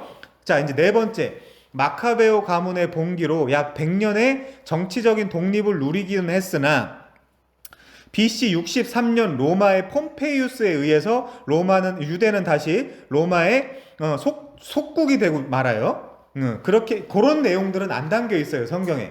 그런 신구약 중간기 400년의 내용은 안 담겨 있고 마태복음을 딱 여니까 빌라도가 나오는 겁니다. 로마에서 파견한 어떤 그런 신하가 그 땅을 지금 통치하고 있는 거예요. 빌라도가 말하자면 헤롯도 그렇고요. 헤롯도 성경에 4명이 나오거든요. 분봉왕도 나오고 뭐 막 계속 그러는데 어떤 이제 그런 배경들은 다 안 나와 있습니다. 그 나중에 이제 그 중간기 공부할 때 다시 한번 보겠습니다. 자, 로마 제국 시대의 팍스 로마나 피스겠죠? 팍스 로마나로 정치적 장벽의 제거와 세계주의의 출현으로 인해 초대교회는 이후 복음을 마음껏 전할 수 있게 되었다. 그래서 이제 그런 것들이 준비되는 기간이었다라고 이제 보는 겁니다. 자, 삼막 구속 2부. 요거는 이제 사복음서 시대가 되겠죠. 하나님은 예수 그리스도를 통해서 타락한 인류를 구속하셨다. 따라서 예수님이 태어나셔서 죽으시고 부활하시고 승천하시기 때까지 약 33년. 왜 33년입니까? 라고 이제 이야기할 때 이제 그 나이도 나오지만 보통 6월절을 계산으로 3년간 공생의 사역을 하셨다라고 이제 우리가 이제 추측할 수 있기 때문에 30년 그리고 3년 이렇게 이제 나누는 겁니다. 요셉도 30이었죠. 30살에 그 보통 소위 말하는 총리 역할을 합니다. 인류 역사의 가장 중요한 기간이며 구속사의 절정이다. 그래서 예수님의 생애는 크게 30년, 3년으로 그리고 3일로 분류할 수 있는데 30년의 생애는 사생애라 그래요. 사적인 생애. 뭐 또 그게 뭐 사적인 생애겠습니까만은 그냥 구분하자면 사생애, 공생애 3년 그리고 이제 그 무덤 속에 있었던 3일 장사 지낸 그 무덤 속에 있었던 3일 그렇게. 자, 그래서 3년의 생애는 공생애로서의 전도와 설교, 병자를 고치고 귀신을 쫓아내며 기적을 행하시고 12제자를 훈련하신 기간. 왜 하필 12이냐? 야곱이 12아들 낳은 거랑 겹치는 내용이에요. 그러면 야곱이 12아들 낳아서 일부러 예수님이 거기에 맞췄을까요? 아니면 야곱이 미리 하나님을 통해서 그런 그 12지파가 예견이 되어 있었을까요? 당연히 후자로 생각하는 게 그게 하나님이죠. 그래서 귀 있는 자는 들어라. 씨 뿌리는 자가 하나는 길가밭에 하나는 돌밭에 이제 이런 식으로 시편에 나오죠. 비유 아니면 예수님 말씀하지 않는다라는 표현을 시편에 나오는 걸 받아서 예수님이 그렇게 말씀을 하십니다. 그러니까 예수님의 비유에는 다 예수님께서 하실 십자가 사역과 부활과 그리고 우리 그 성도들의 구원에 대한 이야기들이 담겨 있습니다. 청지기 비유 같은 것들이 다 그렇죠. 돈 잘 교회에다가 내라는 비유가 아닙니다, 그게. 자, 그래서 3일은 예수님의 지상사역의 절정이었다. 십자가 죽으심과 부활을 통해서 구원에 필요한 모든 것을 최종적으로 지불하셨어요. 이때. 누구에게 지불하셨느냐? 오리게는 마귀에게 지불하셨다. 아니죠. 하나님의 공의에 지불하셨습니다. 그래서 예수님의 오심은 구약 예언의 성취였는데 창세기 3장 15절부터 말라기까지 예수님의 오심에 대한 모든 예언이, 자, 이 말이 뭡니까? 구약이 다 예수님의 오실 것을 예언하고 있다는 얘기죠. 그 모든 예언이 예수님의 오심으로 성취되었다는 뜻입니다. 그래서 예수님의 오심은 구약의 모든 모형의 성취다. 제가 최근에 산 책이 구약과 신약의 예언과 성취 비교대조 450권, 뭐 이제 이런 책이 있는데 재밌더라고요. 그러니까 이 예언과 성취를 450개를 비교 대조해 놓은 책인데 아주 흥미롭게 읽고 있습니다. 근데 그 교회 부흥에는 도움이 안 돼서 잘 안 팔리나 봐요. 네. 자, 그리고 아니 예수님이 그렇게 예언돼 있고 신약에서 성취했다고 해서 교회가 부흥될 건 아니잖아요. 자, 설교와 전도, 하나님의 말씀을 전하심으로 선지자 모형을 성취하셨다. 지금 그리스도의 삼중직을 이야기하는 건가요? 그건 아니네요. 그리고 대속적인 죽음, 제사장의 모형을 성취하셨다. 맞네요. 신유, 기적, 축기, 자연과 인간과 천사들의 세계를 통치하는 왕이라는 것을 입증하셨다. 그래서 우리가 사사기를 배울 때 사사기에서 나오는 사람들이 이거 잘못했고 저거 잘했다, 그렇게 보면 안 돼요. 절대. 얘네들은 무조건 불순종 가운데 가두어져 있기 때문에 왕을 필요로 한다. 그 얘기를 바로 다이렉트로 내게 적용할 수 있어야 사사기를 정당하게 읽는 겁니다. 자, 예수님은 그리스도로서 선지자, 제사장, 왕의 직분을 가지고 자신의 삶과 죽음을 통해 구속을 위한 모든 값을 지불하셨다. 제가 그렇게 할 수 있는 이유는 성경의 맥을 알고 있기 때문에 그거 사사기를 그렇게 볼 수 있는 거예요. 그러니까 우리가 맥을 모르면 그 이후에 공부할 에스더든 그냥 그 에스더 자체에서 이제 보려고 하는 시도를 한단 말이죠. 그러면 해석이 틀리게 돼 있어요. 해석이 선으로 안 보면. 자, 예수님이 어떻게 하나님 나라를 건설하셨는가를 알기 위해 먼저 인간의 죄로 인해 하나님 나라에 어떤 일이 발생하셨는가를 알아야 된다. 인간의 반역죄로 3가지 심각한 문제가 발생했다. 첫 번째, 인간이 하나님께 불순종함으로써 하나님의 주권이 시행되지 않게 되었다. 둘째, 왜냐하면 다 왕이 됐으니까요. 둘째, 인간은 불순종으로 죽음의 형벌을 받게 되었고 인간의 전인격이 부패하게 되었다. 셋째, 인간은 사탄의 종이 되었고 사탄이 인간의 주인으로 행세하게 되었다. 그래서 예수님이 33년 생애 동안 구속을 위한 순종의 값을 지불하심으로 이 3개가 다 해결됐어요. 우리의 왕이. 첫째, 하나님 말씀에 100% 순종하심으로써 하나님 나라의 왕권, 하나님의 주권이 100% 세워지게 되었다. 율법에 포함되어 있는 하나님의 모든 뜻을 성취하셨는가 하면 십자가까지도 완성하셨기 때문에 그렇습니다. 율법을 다 지키지는 않으셨어요. 안식일도 어기시고 그러셨기 때문에 율법에 포함된 더 큰 의미에서 안식일은 사람을 위해 있잖아요. 사람을 위해 있는 법이 안식일이잖아요. 근데 안식일에 매여 있으면 어떡해요? 그러니까 안식일을 표면적으로 예수님이 어겼다라고 해서 예수님을 율법으로 뭐라고 할 수 있는 게 아니에요. 왜? 예수님은 안식일날 뭐 하고 다녔죠? 하나님 나라의 자유를 선포하고 죄를 고쳐주고 다니는 그 진짜 하나님 나라의 일을 하셨잖아요. 그러니까 그 안식일을 지켜라라는 그 인간적인 법에 예수님이 가둬질 수가 없는 분이에요. 그러므로 율법을 어긴 거는 맞지만 하나님의 더 큰 뜻을 성취하셨죠. 그렇게 율법 안에 있는 하나님의 요구를 예수님이 다 성취하신 것입니다. 자, 둘째, 예수님이 인간의 불순종에 대한 형벌을 대신 받음으로써 대표하고 대신하여 대속하셨다 그랬죠. 그래서 반역 죄인의 죄가 용서되고 인간은 다시 하나님의 백성으로 구원받게 되었다. 셋째, 예수님의 십자가 죽음과 부활을 통해 사탄의 권세를 완전히 박살내심으로써 사탄의 인간 지배로부터 인간을 해방하셨다. 그렇죠?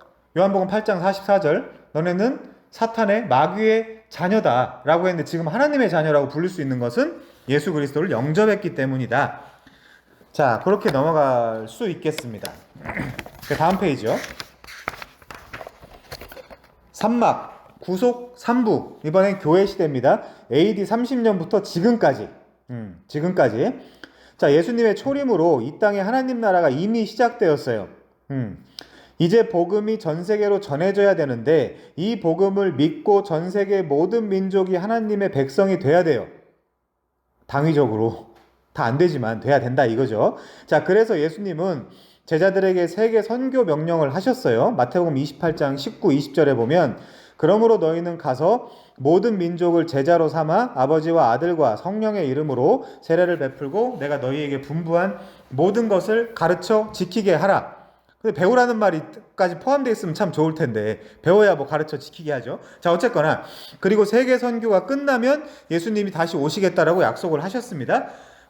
마태복음 24장 14절에 보면 이 천국 복음이 모든 민족에게 증언되기 위하여 온 세상에 전파되리니 그제야 끝이 올 것이다. 그러니까 논리상 그게 언젠지 우리는 모르죠. 그렇지만 논리상 세계 선교 사역이 끝나면 예수님이 오시겠구나 라는 것 정도는 알 수 있겠죠. 그때가 언젠지는 아들도 모른다는 걸 우리가 알 수는 없죠. 자, 예수님의 승천과 재림 사이의 기간을 교회 시대라고 부르는데, 그러니까 지금이 우리가 지금 교회 시대인 거죠. 교회 시대의 가장 큰 특징은 바로 선교 시대예요. 그러므로 우리는 선교와 전도를 해야 돼요.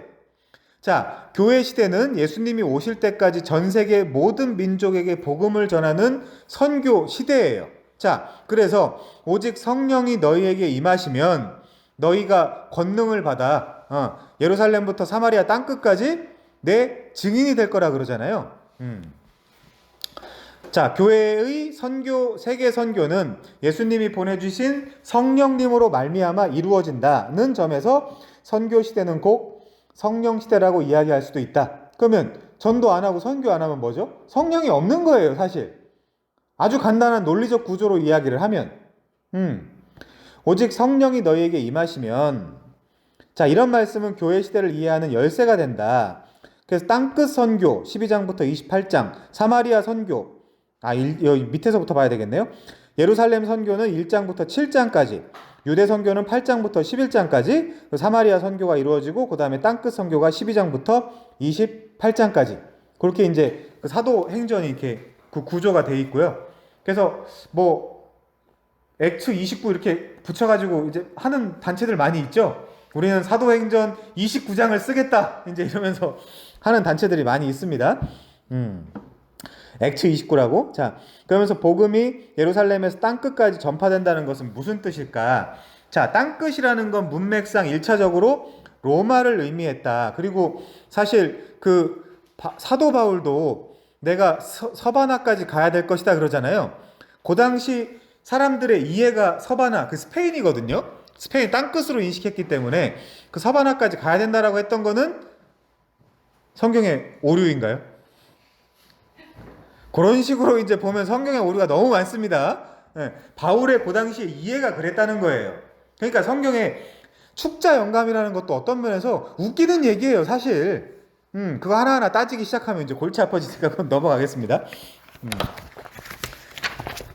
자, 218장에 가면 따라서 사도행전은 예루살렘에서 로마까지의 복음이 전파되는 경로를 그린 책입니다. 자, 누가 뭐라고 할까봐 저는 축자 영감주의자입니다. 자, 그런데 여기서 중요한 사실은 복음의 지리적인 확장이 유대인에게서 이방인에게로 확장되어 간다는 점을 보여준다. 점점 더. 그러니까 만약에 우리가 안 해도 누군가는 하고 있어요. 아니, 그러면 어떤 면에서 약간 그 질투가 많거나 시기가 많은 사람들은 해야 되는데 그래도 안 하죠. 자, 예루살렘이 유대인 선교의 거점이라면 땅끝, 즉 로마는 이방인 선교의 거점이다. 그래서 복음이 유대인에게서 시작되어 이방인에게로 확산되어 가는 과정을 성경이 보여주고 있습니다. 그래서 이러한 복음의 확장은 곧 교회의 확장이기도 하다. 그래서 사도행전의 복음 내지 교회 확장을 다음과 같이 구분할 수 있다. 여기선 또 위부터 써놨네. 복음이 예루살렘에 확산됨. 그리고 두 번째, 복음이 유대, 사마리아, 갈릴리까지 확산됨. 세 번째, 복음이 최초 유대를 벗어나 이방 지역으로 확산됨. 네 번째, 복음이 오늘날까지 터키 지역으로 확산됨. 터키가 이제 갈라디아 지역입니다. 그래서 우리가 그때 갈라디아서 배울 때 봤던 것처럼 13장, 14장이 사도행전 13장, 14장이 이제 터키 지역이라고 볼 수 있겠죠. 그리고 복음이 오늘날의 그리스까지 확산됨. 복음이 오늘날의 이탈리아, 로마까지 확산되는 게 28장에서 그렇게 끝나는 거예요. 자, 그래서 28장 30절에 보면요. 사도행전. 바울이 온 이태를 자기 집에 머물면서 자기에게 오는 사람을 다 영접하고 하나님의 나라를 전파하며 주 예수 그리스도에 관한 모든 것을 담대하게 그리고 거침없이 가르치더라. 이게 이제 바울이 했던 선교 사역이죠. 집으로 오라고 해가지고 야 너도 좀 공부를 해야 되지 않겠어? 이거 구약 가지고 한 거거든요. 28장 문맥을 보면 구약 가지고 너도 예수님 이야기를 좀 들어야 되지 않겠어? 라고 이제 이야기를 하는 거죠. 그래서 사도행전의 결론이 복음이 끊임없이 전파되고 있다라는 거, 액트 29, 30 이렇게 이제 쓴다라는 겁니다.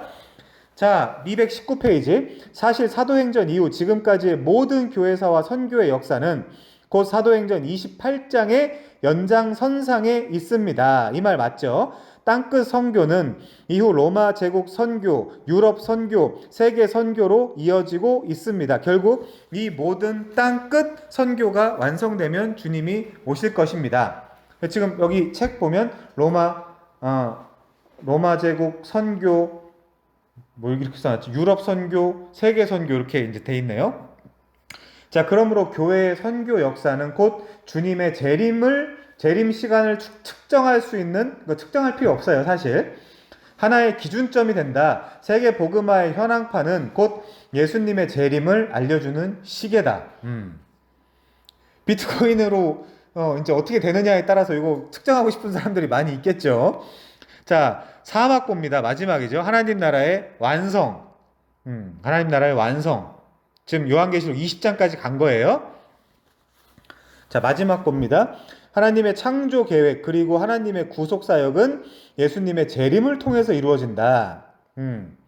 재림을 통한 구속의 완성. 우리 교회는 회복이란 단어 안 쓰죠. 완성이죠. 자, 예수 그리스도의 재림으로 하나님께 반역하고 있는 이 세상 나라는 망하고 하나님 나라가 완성될 것입니다. 그래서 예수의 재림으로 역사상 예수님을 믿었던 각 개인의 구원이 완성되며 하나님 나라의 백성으로서의 교회 공동체가 완성되며 우주 전체에 대한 하나님의 통치가 본격적으로 완성된다. 실현된다. 성취된다.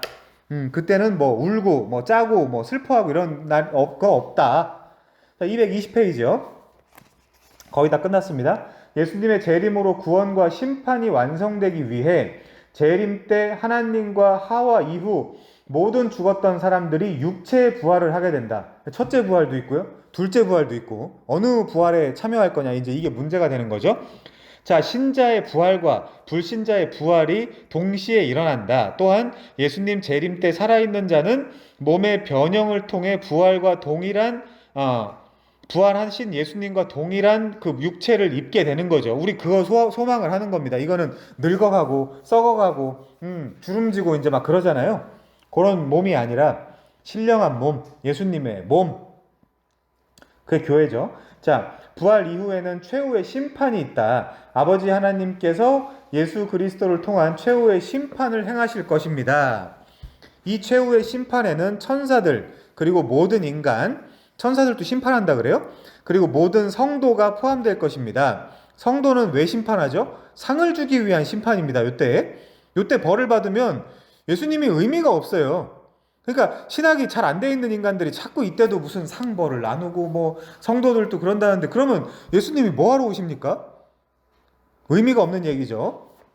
자, 최후 심판의 결과 그래서 지난주에 아도니 배색의 왕이 하나님은 행한 대로 갚으시는 분이구나 해가지고 발가락 잘려서 죽은 거예요. 그런데 하나님의 백성들은 누가복음이나 로마서나 이런 데 보면 더 많이 용서함을 받은 자를 더 많이 사랑하는 거야, 구조가. 근데 그걸 일반인들이 이해를 못해요. 그 말을. 베드로야, 많이 사함받은 자가 있고 적게 사함받은 자가 있어. 누굴 더 하나님이 사랑한 거니? 많이 사함받은 자요. 이 말을 잘 이해를 못해요, 사람들이. 그 자꾸 종교적으로 뭘 하려 그래요, 자꾸. 인간들이. 복음을 이해를 못하니까.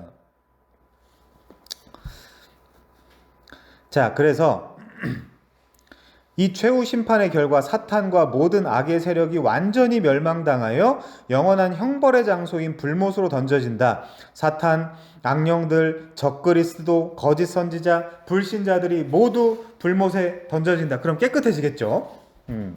그러나 구원받은 신자들은 하나님의 영원한 백성으로서의 영원한 하나님 나라의 영토인 새하늘과 새 땅에서 영원한 하나님 나라의 왕이신 하나님의 통치를 받으며 영생을 누리게 될 것이다. 우리는 뭐 대통령을 보거나 왕을 보거나 하는 사람들이 아니잖아요. 하나님만 보고 사는 사람들이죠. 자, 요한계시록은 이러한 완성된 하나님 나라의 모습을 새하늘과 새 땅, 새 예루살렘의 모습을 통해서 청사진으로서 보여주는 거죠. 그러니까 요한계시록을 읽는 그 방법도 나온 거예요.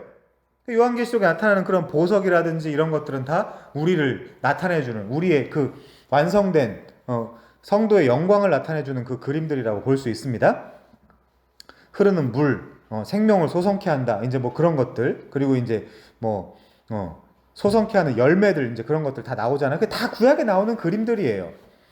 새하늘과 새 땅은 영원한 하나님 나라의 영토이며 새 예루살렘은 영원한 하나님의 백성이며 보좌에 앉으신 성부 하나님과 어린 양은 성령을 통해 영원한 하나님 나라의 왕으로서 통치한다. 자, 그래서 영원한 하나님 나라의 모습은 한마디로 모든 관계가 완전한 사랑과 조화와 일치를 이루는 완전한 평화의 세계. 그때 왕이 누굴까요? 솔로몬이겠죠. 샬롬 왕. 솔로몬이랑 사실 멜기세덱 그거랑 사실 그 연관성이 어긋는 연관성이 있거든요. 자, 첫째, 완성된 하나님의 나라는 어떤 곳일까? 한마디로 에덴 동산 같은 곳입니다. 에덴 동산은 인간이 살기 가장 이상적인 환경이었다. 인간은 죄로 인해 에덴 동산에서 쫓겨났다. 그러나 영원한 하나님 나라는 에덴 동산의 아름다움과 풍성함이 완전히 회복된 곳, 완성된 곳, 더 나아가서 완성된 곳, 그 정도 모형, 그림자, 아니 타락의 가능성을 담지하고 있는 정도의 스테이지가 아니라 완벽한 곳이 하나님 나라라는 거죠. 그리고 거기서 하나님의 통치를 받으니까 에덴 동산의 회복은 얼마나 하나님 나라의 영토가 얼마나 아름답고 풍성한 곳인가를 상징적으로 보여준다. 여기도 나오네요. 열매들이라든가 그 강이라든가 이제 이런 것들. 지금 오셨네요. 자, 둘째, 누가 영원한 하나님 나라의 백성이 될 수 있을까? 요한계시록 21장은 이러한 하나님 백성의 특징을 뭐라고 이야기를 하냐? 새 예루살렘의 크기는, 자, 예루살렘이 신부의 모습처럼 내려온다 그러죠. 요한계시록에서는 내려온다고 하니까 이것도 퍼소니파이예요. 의인화를 시키는 겁니다. 그러니까 이 요한계시록이 사실은 어떤 장소적 개념도 있지만 우리예요. 그 사사기 때 이야기할 겁니다. 그 논리에 대해서 계시록이랑 연결해서. 자, 새 예루살렘의 크기는 모두 하나님 백성을 상징하는 10이라는 숫자를 기초로 건축이 되어 있는데 새 예루살렘의 크기는 가로 세로 높이가 모두 12,000 스타디온. 그러니까 계속 요한계시록에서 12,000 스타디온, 12,000 스타디온, 그리고 뭐 직사각형, 정사각형 이런 표현들을 막 쓰거든요. 그게 이제 2,400km 정도 되는데 정육면체 모양으로 이제 가지고 있다는 겁니다. 그래서 성벽의 높이는 144규빗, 약 70m. 144는 12 곱하기 10이잖아요. 네. 그래서 새 예루살렘에는 또 12문이 있잖아요. 그 문 위에는 12지파의 이름이 기록되어 있잖아요. 거기 계속해서 나오는 게 10이라는 숫자거든요. 그게 이제 하나님의 백성들을 상징해주고 있는 상징수다. 그래서 구약은 12지파, 신약은 12제자. 그래서 24장로, 요한계시록 가면 24장로, 12 해가지고 24장로, 신천지가 아니라. 자, 그래서 신천지에 뭐 베드로 지파도 있고 막 그렇더라고요. 뭐 막 자기들 맘대로 만들어낸 모양이죠.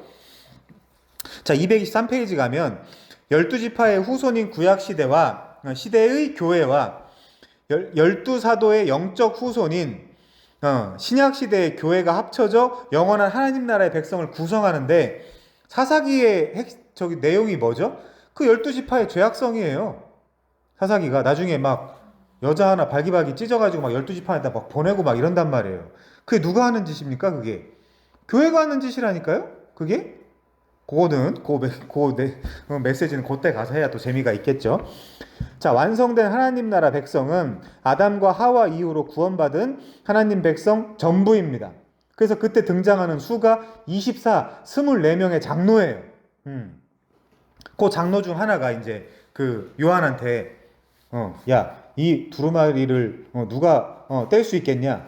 요한이 이제 막 울죠. 뗄 사람이 없어가지고. 그러니까 이 장로가 예수님이 떼면 될 거 아니야? 이제 이렇게 이제 이야기를 하는 겁니다. 이제 계시록에서.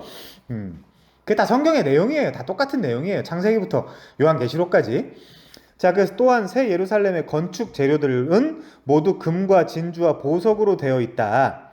그래서 천국을 갔다 왔다는 정신 나간 사람들이 화장실도 금으로 되어 있습니다. 그 얘기가 아니란 말이에요. 그거 다 사기꾼들인데 거기다가 막 실명을 이야기하면 안 되겠죠.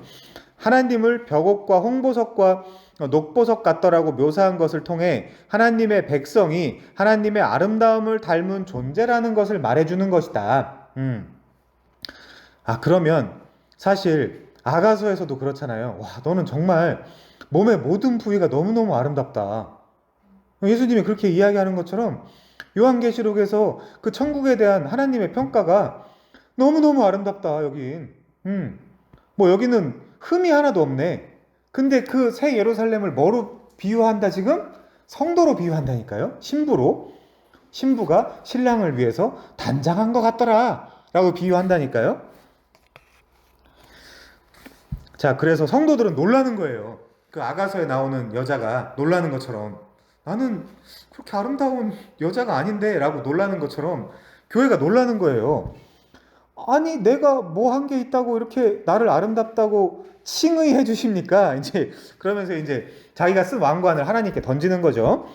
그러니까 요한계시록은 소망의 서신이에요. 소망의 서신.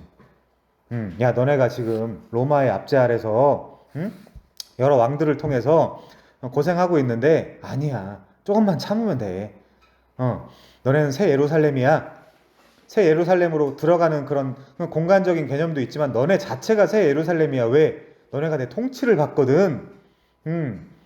내 통치를 받을 때 다니엘처럼 뭐 그 새 친구들처럼 사자밥이 될 수도 있는 거고, 그러나 그게 다가 아니잖아. 내가 너희를 완성할 거야 라는 이야기를 계속 해주는 겁니다. 자, 그래서 하나님을 닮은 보석 같은 존재가 바로 하나님의 백성이다. 자, 그리고 영원한 하나님 나라에서의 하나님의 백성은 하나님을 닮은 존재, 예수 그리스도의 형상을 완전히 닮은 보석 같은 존재들이 될 것입니다. 그래서 보석 같은 모습으로 그려져 있습니다. 성막도 그렇죠. 성막의 재료들도 그런 보석이나 이런 것들을 많이 쓰잖아요. 금도 많이 쓰고요. 이제 그런 것들을 고기만 보면 안 되고 성경 전체에서 이런 것들이 어떻게 쓰여 있나를 봐야 출애굽기의 그 21장 이후에 염소 뭘로 꿰고 이제 이런 홍색실, 금색실 그런 게 다 그런 이제 의미가 있는 겁니다. 자, 세 번째. 완성된 하나님 나라에서 하나님은 영원히 하나님의 백성과 함께 거하시면서 하나님의 백성을 다스립니다. 이게 톤 바실레이안 그 하나님의 통치라는 개념이죠. 자, 그래서 계시록은 그 나라를 이렇게 말한대요. 하나님의 장막이 사람들과 함께 있음에, 하나님은 스케노라는 단어를 쓰죠. 저기 요한복음 1장에서 예수님이 그들과 함께 거하신다라는 표현. 스케노. 그래서 그게 그들과 함께 계시리니 그들은 하나님의 백성이 되고 하나님은 친히 그들과 함께 계셔서 하나님은 교회의 왕이실 뿐 아니라 영원한 아버지가 되어주신다고 약속하셨다. 자, 우리가 사사기 때문에 이걸 꺼내 들었는데, 그러면 결국 사사시대, 우리도 사사시대예요. 우리도 사사시대를 살고 있는 우리가 뭘 요구해야 되냐. 어떤 인간들은 그랬잖아요. 적용이 없다. 지금이 적용할 때냐 아니면 왕을 구할 때냐. 7대 3으로 칼같이 나눠가지고 7은 주회하고 3은 적용할 때냐 아니면 왕을 부를 때냐. 왕을 부를 때다 이거죠. 적용할 때가 아니고. 자, 그래서 계시록 21장 7절에는 이기는 자는 이것들을 상속으로 받으리라. 상속받는 겁니다. 우리는 그 상급받는 게 아니고 인헤리턴스, 상속. 그래서 나는 그의 하나님이 되고 그는 나의 아들이 되리라. 이게 뭐죠? 언약이죠. 언약. 요 언어 자체가 언약이에요. 나는 너희 하나님이 되고 그들은 내 옛날에는 뭐였어요? 백성이 될 거라 그랬는데 여기는 아들이 될 거다. 거기는 성별 없습니다. 그 나라에는. 그래서 그냥 한 성별로 아들이 될 거다라고 이제 이야기를 합니다. 그래서 뭐라고 이 교회들이 이야기하고 있냐? 마라나타라고 이야기하는 거예요. 주 예수여, 어서 오시옵소서. 사사기도 마찬가지죠. 그 이스라엘 백성에게 왕이 없으므로 지들 소견에 옳은 대로 행하였더라. 그럼 그 중에 그 언제나 렘넌트들, 남은 자들이 있는 게 이제 교회 역사인데 그 사사기 속에도 남은 자들은 뭐라고 이야기할까요? 마라나타라고 이야기하겠죠. 주 예수여, 나의 왕이시여, 어서 오시옵소서. 마치겠습니다. 기도하겠습니다.